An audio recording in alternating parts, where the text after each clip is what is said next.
ఏం కార్పొరేట్ లైఫో ఏమో పొద్దున్నుంచి రాత్రి వరకు పరుగులు పరుగులే పెడుతూనే ఉంటాము.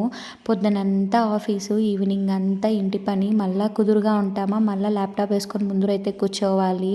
అస్సలు ఎలా అయిపోతున్నాయో డేస్ అయితే నిజంగా మనతో ఎవరైనా మాట్లాడితే ప్రేమగా ఎదురు చూస్తానే ఉంటాను నేనైతే. అసలు అలా ఉండనే ఉండదు. బంధువులైతే ఉండరు, ఇరుగు పొరుగు వాళ్ళైతే అస్సలు తెలియనే తెలీదు. ఎవరి పాటికి వాళ్ళైతే డోర్ ఏసుకొని ఉంటారు.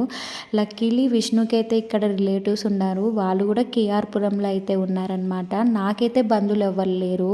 సో విష్ణు వాళ్ళ చెల్లెలైతే ఇక్కడ ఉంది. మేమైతే వాళ్ళ ఇంటికి అయితే వచ్చేసాము. మా బుడ్డిదైతే వీళ్ళ ఇంట్లో ఒక చిన్న బుడ్డోడు ఉన్నాడు. వాడిని కలవడానికి అయితే అప్పుడప్పుడు ఇలా రిలేటివ్స్ వాళ్ళ ఇంటికి వెళ్ళాలనిపిస్తుంది అనమాట. కొంచెం డిఫరెంట్గా పీస్ఫుల్గా ఉండడానికి. మమ్మల్ని మేమే చూసుకోకుండా ఇలా కొత్తగా వచ్చి అందరితో కలిసి మాట్లాడుకుంటా మన ఊళ్ళో ఉన్న వాతావరణం అయితే వస్తుంది కదా బంధువులతో కలిసి ఉంటే.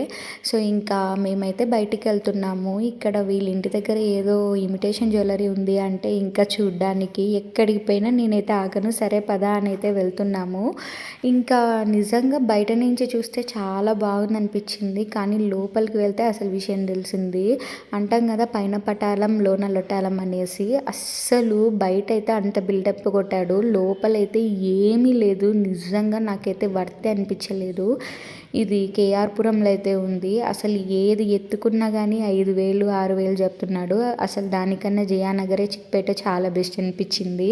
మీరు కూడా నాలాగే అయితే ప్లీజ్ వీడియోని లైక్